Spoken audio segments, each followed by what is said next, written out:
Olá, seja muito bem-vindo ao Sola Escritura, o programa da Novo Tempo Portugal, onde exploramos a história do cristianismo e das doutrinas que marcaram a Reforma Protestante. Hoje vamos falar de um homem que brilhou numa época de escuridão espiritual. Chamaram-lhe a Estrela da Manhã da Reforma, porque foi um dos primeiros a levantar a voz com coragem para defender a verdade da Palavra de Deus.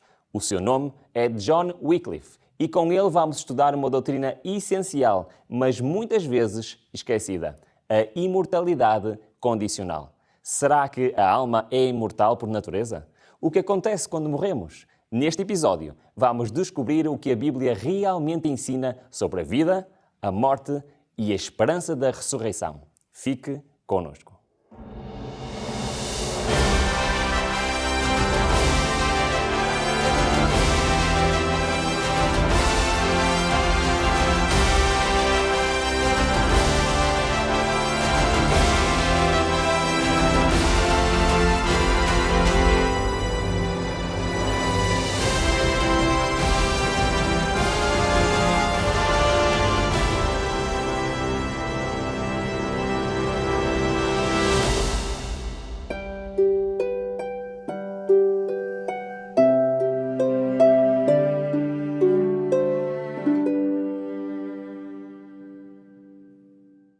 Hoje vamos conhecer a vida de um dos homens mais marcantes da história da fé cristã.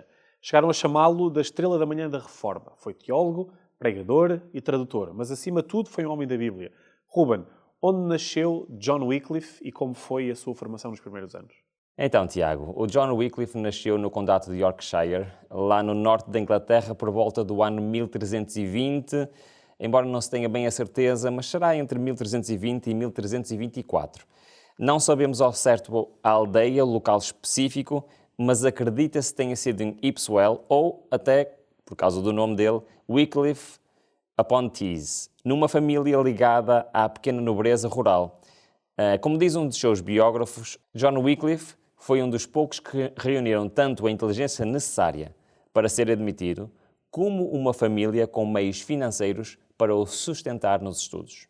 Desde cedo demonstrou grande capacidade intelectual e, quando tinha apenas 16 anos, entrou na Universidade de Oxford, primeiro no King's College e depois no Merton College, onde se destacou como estudante e depois como mestre. Estudou teologia, lógica, também estudou direito civil, que eram áreas que lhe deram uma base sólida para aquilo que foi muito importante mais tarde, para os debates que teria com a Igreja. Portanto, então, nós vemos que desde jovem Wycliffe destacou-se como um dos grandes pensadores da sua geração. Ele, com uma formação sólida e profunda em Oxford, como nós acabámos de ver, ele estava preparado para enfrentar já os grandes desafios da sua época. A pergunta que eu te faço, Ruben, é como é que era a situação religiosa e espiritual da Inglaterra na época em que Wycliffe cresceu? Sim, na época em que John Wycliffe nasceu, a situação espiritual lá na Inglaterra era de profunda escuridão. A única igreja reconhecida era a Igreja Católica. E então havia a autoridade do Papa e o povo não tinha acesso direto à Bíblia. Os líderes religiosos, portanto os padres, os frades, estavam longe do ideal bíblico. Muitos deles, mesmo os padres e os frades, eram muitos deles ignorantes em relação à Bíblia.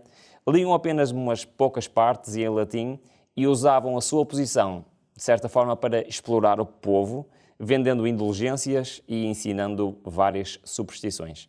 Como é descrito num dos livros, repara bem, a cristandade em Inglaterra parecia estar sepultada debaixo de uma massa de ignorância, superstição, clericalismo e imoralidade. Wycliffe, então, cresceu numa época de grande escuridão espiritual, como acabaste de nos explicar. Mas a sua inteligência e convicção levaram-no a envolver-se diretamente nas questões que o ligavam ao poder político e à religião. E a pergunta que te faço agora, tendo em conta aquilo que acabámos de ver e o que acabei de dizer, é que papel é que teve Wycliffe nos conflitos entre a coroa inglesa e a Igreja e que ideias é que ele começou a defender então nessa altura? Então, em 1366, Wycliffe opôs-se publicamente ao pagamento de tributo ao Papa, defendendo que a autoridade do rei era superior à do Papa em assuntos civis, que na altura era visto contrário, não é? O Papa é que estava à frente ou acima do rei. Então, nessa altura, o Parlamento rejeitou esse tributo e o Wycliffe foi chamado a defender essa decisão com vários argumentos teológicos e também jurídicos. Ele defendia que os líderes espirituais deviam viver como viviam os apóstolos antigamente, em simplicidade e em humildade. Ele próprio escreveu: os discípulos de Cristo, e especialmente os clérigos, devem aspirar a viver modestamente e rejeitar todos os prazeres materiais. Mais tarde, em 1374, foi nomeado embaixador da coroa e participou em negociações com representantes papais em Bruges. A sua visão ficou ainda mais clara quando escreveu que o Papa não tinha direito a qualquer domínio temporal e que o único Senhor da Igreja era Cristo. Acabámos então de ver que, enquanto Wycliffe defendia ideias que eram ousadas em questões políticas e espirituais, ele não deixava de lado o seu principal ministério, que era o ensino e a pregação. Como é que foi o ministério de Wycliffe como pregador e como professor? Wycliffe ganhou um grande reconhecimento. Passou a ser muito famoso como professor na Universidade de Oxford e também foi muito reconhecido, ficou bastante famoso como pregador entre o povo. E ele foi nomeado teólogo real, ou seja, o teólogo do rei, e mais tarde reitor de Lutherworth, onde desenvolveu um ministério pastoral muito ativo.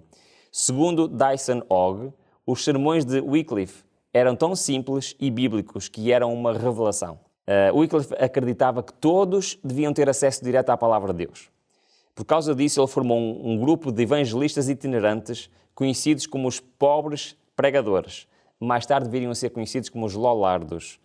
Estes homens eram homens simples, muitos deles eram formados em Oxford e percorriam as vilas, os mercados, a ensinar o Evangelho de forma clara e direta. A sua pregação transformava vidas, mas Wycliffe sabia que era preciso mais do que as suas próprias palavras. Era preciso uma coisa extraordinária, que já falaste há bocadinho, que era colocar a Bíblia nas mãos do povo.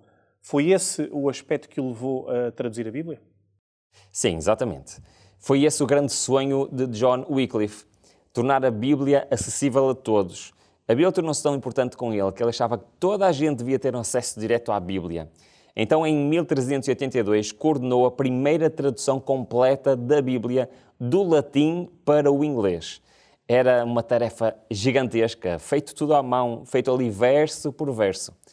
Essa tradução surgiu num tempo em que a Igreja proibia a simples leitura das Escrituras ao povo. O clero afirmava que a Bíblia era perigosa nas mãos dos leigos. A oposição feita a ele foi de facto feroz. Por exemplo, o arcebispo da Cantuária chamou Wycliffe de pestilento e filho do anticristo por ter colocado a palavra de Deus na língua do povo. Mas mesmo assim ele não recuou, ele foi irredutível. Wycliffe acreditava que a autoridade máxima da fé não era o Papa, não era nenhum líder religioso, mas sim as Escrituras. Ele próprio escreveu: acreditamos firmemente que a Bíblia contém toda a verdade necessária para a salvação. Por causa disso, ele organizou cópias manuscritas da Bíblia que começaram a circular por toda a Inglaterra, especialmente com a ajuda dos tais pobres pregadores, ou seja, os lollardos. Como afirmou Steve Burchett, pela graça de Deus, John Wycliffe foi, acima de tudo, um homem da Bíblia. E apesar das ameaças, ele nunca chegou a ser preso. Morreu em liberdade e ficou para a história como um verdadeiro homem da Bíblia. Acabaste-nos de dizer uma coisa que é diferente de muitos dos reformadores que nós temos estado a estudar e que ainda vamos estar a estudar, que é mesmo enfrentando tanta oposição, Wycliffe nunca foi preso. Mas, apesar de nunca ter sido preso, como é que terminou a sua vida e qual é que foi o impacto das suas ideias depois da sua morte? Então, o John Wycliffe morreu em Lutherworth no dia 31 de dezembro de 1384, 2 dias depois de sofrer um segundo AVC. Já tinha tido um anteriormente, uns dias antes, depois sofreu um segundo e ele não aguentou. Isso aconteceu enquanto ele celebrava uma missa lá na igreja de Lutherworth. E ele foi imediatamente paralisado e sem fala. Foi levado para a casa paroquial, onde acabou por falecer em silêncio. Mas a sua morte não pôs fim à sua influência. 43 anos mais tarde, em 1428, a Igreja ordenou que os restos mortais fossem desenterrados, fossem queimados e lançados no rio Swift. Era como uma tentativa de apagar a sua memória, mas curiosamente teve exatamente o efeito contrário. Como escreveu Thomas Fuller, citado pelos historiadores, Assim como o Ribeiro conduziu as cinzas ao Avon, o Avon ao Severn, o Severn aos mares estreitos e estes ao oceano, também as cinzas do Wycliffe são o emblema da sua doutrina, hoje espalhada pelo mundo inteiro. As suas ideias chegaram à Boêmia e inspiraram profundamente João Hus, que por sua vez influenciou Martinho Lutero.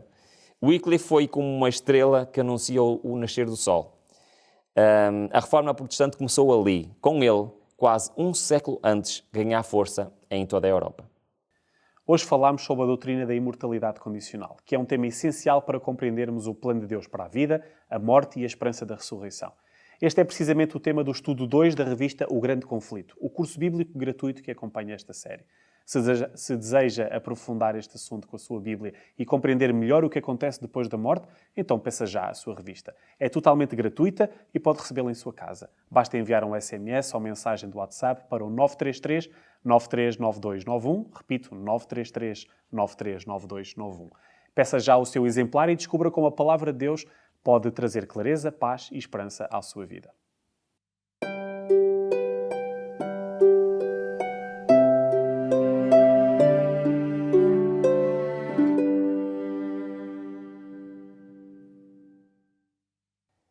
Nos primeiros séculos do cristianismo, a visão predominante era clara. O ser humano é uma unidade de corpo e alma, e a imortalidade não é algo natural, mas um dom que Deus promete aos justos.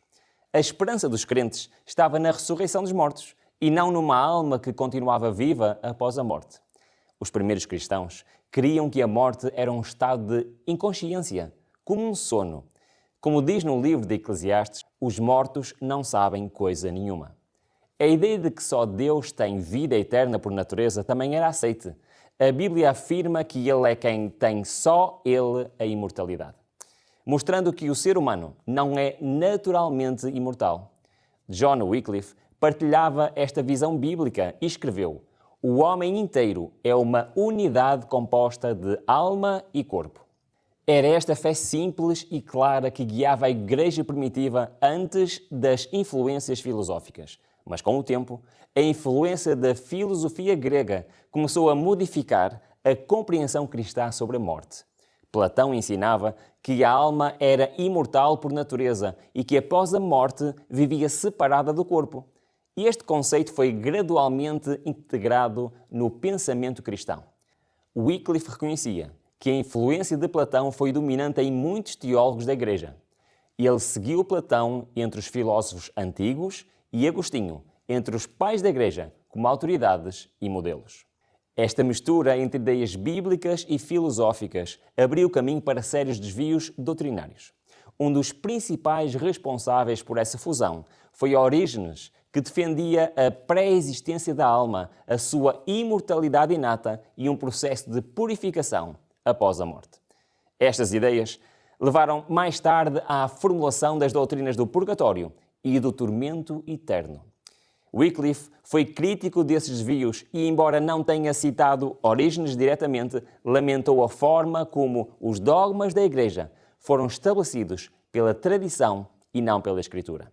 A sua proposta era clara: abandonar as filosofias humanas e voltar à autoridade exclusiva da Bíblia. Apesar da crescente influência da filosofia grega, nem todos os cristãos aceitaram a ideia de que a alma era imortal por natureza. Muitos líderes da Igreja primitiva continuaram a ensinar que a vida eterna era um dom de Deus, recebido apenas através da fé em Cristo. Wycliffe rejeitou os ensinamentos baseados em tradições humanas e defendeu o regresso à Bíblia como única regra de fé.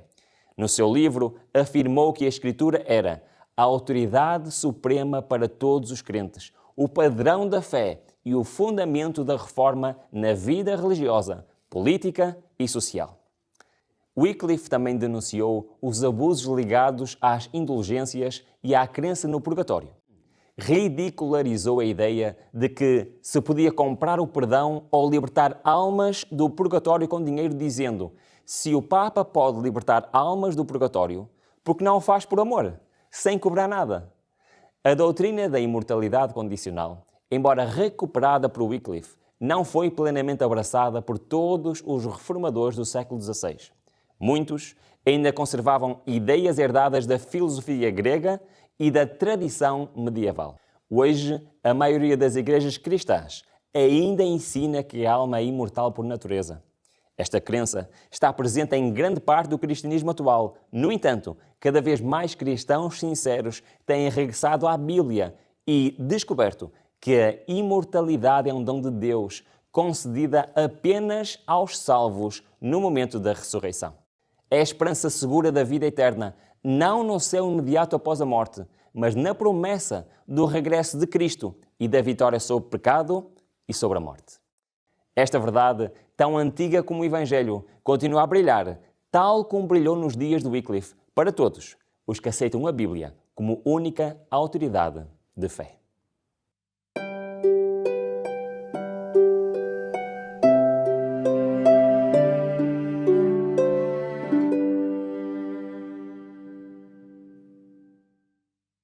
Chegou agora o momento de abrirmos a Bíblia e estudarmos juntos aquilo que ela realmente ensina sobre a vida, sobre a morte e sobre a imortalidade. Vamos ver o que diz a palavra de Deus, não a ciência, não a tradição, nem a filosofia, mas a verdade revelada nas Escrituras. Ruben, quem é o único que possui imortalidade em si mesmo? Bom, para isso, Tiago, vamos abrir a nossa Bíblia em 1 Timóteo 6, versículo 15 e 16, que nos diz que o único poderoso Senhor, Rei dos Reis e Senhor dos Senhores, aquele que tem, Ele só, a imortalidade.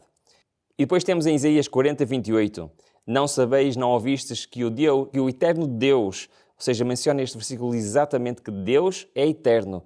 E também em Deuteronômio 32, do versículo 39 ao 40, conclui, porque levantarei a minha mão ao céu e direi, eu vivo para sempre. O que é que estes versículos, estas três passagens bíblicas nos ensinam? Primeiro dizem que só Deus, Ele é o único ser que tem a imortalidade inerente a Ele mesmo. Ele não teve princípio, não terá fim, Ele é eterno e imortal e é o único que é imortal por Ele próprio. Só Ele vive por si mesmo, sem começo nem fim. Qualquer vida, qualquer outro ser imortal apenas o é porque recebe essa graça de Deus. Depende de Deus para essa imortalidade, mas Deus é o único que é verdadeiramente imortal. O homem permanece consciente após a morte? É uma excelente pergunta. Nós vamos abrir novamente a nossa Bíblia em Eclesiastes agora, capítulo 9, versículos 5 e 6, que nos diz o seguinte. Vamos ler especialmente o versículo 5. Porque os vivos sabem que hão de morrer, mas os mortos não sabem coisa nenhuma. Nem tampouco têm eles daí em diante recompensa, mas a sua memória ficou entregue ao esquecimento. Vamos agora para Salmos. No Salmo 146, versículo 4, diz que naquele mesmo dia, ou seja, quando alguém morre, naquele mesmo dia perecem os seus pensamentos. E concluímos com Daniel 12, versículo 2, onde diz, e muitos dos que dormem, esta palavra dorme é muito importante na palavra de Deus, dos que dormem no pó da terra, ressuscitarão, uns para a vida eterna, outros para a vergonha e desprezo eterno. Então, a morte na Bíblia, ela é comparada a um sono inconsciente. É comparada como alguém que esteja a dormir e não tem consciência de nada que se passa à sua volta. Não há pensamentos, não há sentimentos, não há ações após a morte. E a consciência da pessoa só será restaurada, a pessoa só terá novamente consciência e voltará à vida apenas na ressurreição. Quando é que os salvos vão receber esta imortalidade? Bom, e continuação ao que estávamos a dizer, não é? Vamos outra vez à Bíblia e vamos responder essa pergunta. Vamos começar por o que o apóstolo Paulo disse em 1 Coríntios, no capítulo 15, versículo 52 a 54. Vamos ler principalmente o 52 e o 54. Diz o seguinte, no momento, num abrir e fechar de olhos, ante a última trombeta, porque a trombeta soará, e os mortos ressuscitarão incorruptíveis. Vamos agora para o versículo 54, que diz, isto que é mortal, se revestir da imortalidade, então cumprir-se-á a palavra que está escrita, tragada foi a morte na vitória. Vamos também a João, capítulo 6, versículo 39 e 40. Repara bem no que diz, que nenhum de todos aqueles que me deu se perca, mas que o ressuscite quando? No último dia. Versículo 40. Que todo aquele que vê o Filho e crê nele tenha a vida eterna, e eu o ressuscitarei no último dia. A Bíblia é clara em relação a este assunto. A imortalidade não é automática. Ou seja, quando alguém morre, automaticamente é imortal e poderá estar num local ou no outro. Não é isso que a Bíblia ensina. A Bíblia ensina que a imortalidade será apenas recebida na ressurreição, no último dia, na segunda vinda de Cristo. Só então é que os salvos se tornarão realmente imortais. E isto é um aspecto muito importante. A esperança cristã está diretamente ligada à segunda vinda de Cristo. Qual é então a consequência final do pecado para os ímpios? Bom, isto é um assunto que eu considero fundamental na vida do cristão. Sabemos o que é que a Bíblia fala sobre isso. Já vimos o que acontece aos salvos, que receberão a imortalidade a quando a segunda vinda de Cristo. Agora vamos ver o que acontece aos ímpios. E para isso vamos a Romanos 6, 23, que diz, em primeiro lugar, porque o salário do pecado é a morte. Isto é muito importante, nós entendemos que os pecadores, o salário do pecado é a morte. Uns não receberão esta morte porque serão salvos, confiarão em Cristo e serão realmente salvos. Mas o que é que acontece aos ímpios? Malaquias 4, 1 a 3, repara bem no que diz. Porque eis que aquele dia vem ardendo como fornalha. Todos os soberbos e todos os que cometem iniquidade serão como a palha. E o dia que está para vir os abrasará, diz o Senhor dos Exércitos, de sorte que lhes não deixará nem raiz nem ramo. Este texto é claro, mas vamos ver ainda mais um em 2 Tessalonicenses 1,9, que diz, os quais por castigo padecerão eterna perdição. E ainda falta mais um, Hebreus 9, 27, que nos diz, e como aos homens está ordenado morrerem uma vez, vindo depois disso o juízo. Estes 4 textos mostram-nos claramente que a pena final do pecado é a morte eterna. Não é o tormento eterno, não é ficar eternamente a arder num inferno sem fim. E Tiago, eu queria chamar muita atenção para isto. E eu, pessoalmente, teria muita dificuldade em aceitar um Deus que se quer vingar e torturar eternamente aqueles que não se salvaram. Eu teria muita dificuldade. Porque pensar que uns estão salvos, estão a viver eternamente, inicialmente na terra, no céu e depois na terra, eternamente numa terra restaurada, e pensar que os ímpios estão eternamente a sofrer. Isso não faz sentido nenhum, à luz de um Deus de amor. E por isso que a Bíblia ensina não é isso. O que a Bíblia ensina é que a pena final do pecado é morte eterna, é a destruição. Não é o tormento eterno. Os ímpios serão destruídos, como lemos em Malaquias, como a palha que arde. A Bíblia rejeita completamente ideias como o purgatório e ideias como o inferno eterno. Que Deus seria esse, não é? O Deus que iria torturar eternamente o pecador. Como considera a Bíblia as tentativas de comunicação com os mortos? Então, neste caso, vamos contextualizar. Se os salvos morreram e estão inconscientes até à segunda vinda de Cristo, se os ímpios morreram, estão inconscientes e depois serão destruídos, se estamos a tentar comunicar com os mortos, estamos a comunicar com quem? Se eles não têm consciência. Deuteronômio 18, 10, 12 diz claramente, e entre ti não se achará quem faça passar pelo fogo o seu filho ou sua filha, nem adivinhador, nem prognosticador, nem agoreiro, nem feiticeiro, nem encantador, nem necromante, nem mágico, nem, repara bem Tiago, nem quem consulta os mortos, pois todo aquele que faz tal coisa é abominação ao Senhor. Completamos com Isaías 8, 19 a 20, que diz, porventura não consultará o povo a seu Deus a favor dos vivos, consultar-se-á os mortos? A ordem bíblica é muito clara. Deus proíbe completamente a prática de consultar os mortos, ou seja, é uma abominação. E nós temos que entender isto no sentido de que, se os mortos estão inconscientes, quem está a tentar comunicar com eles não está a comunicar com os mortos. E é por isso que Deus condena completamente o espiritismo, condena as adivinhações e práticas ocultas. E estes são meios usados para engano espiritual, porque na realidade as pessoas não estão a consultar os mortos, porque os mortos estão inconscientes, por isso estão a consultar as hostes do inimigo. Ruben, como é que então Cristo oferece a imortalidade aos crentes?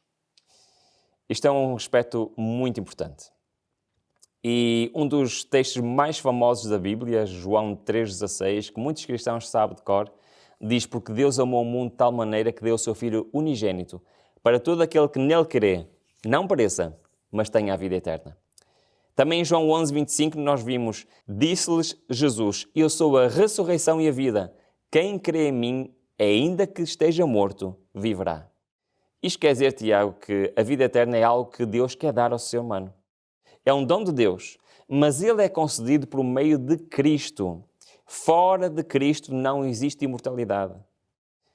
E é por isso que a Bíblia nos ensina que a crença em Jesus é a única garantia da ressurreição e da vida eterna. Hoje vimos que a imortalidade não é algo natural no ser humano, mas um dom que Deus oferece aos que creem em Cristo. Aprendemos que a morte é um sono, que os salvos ressuscitarão quando Jesus voltar e que fora de Cristo não há vida eterna. Esta é uma verdade que traz paz, esperança e segurança. E agora quero convidar o Ruben para deixar um apelo final. A verdade sobre a vida, a morte e a imortalidade mostra-nos quem realmente é Deus. Ele não é um tirano que castiga eternamente, mas um Pai que oferece a vida eterna como um dom através de Jesus Cristo. Hoje, o convite é simples. Confia na palavra de Deus. Rejeita os enganos que te afastam da verdade e aceita a esperança da ressurreição. A morte não tem a última palavra.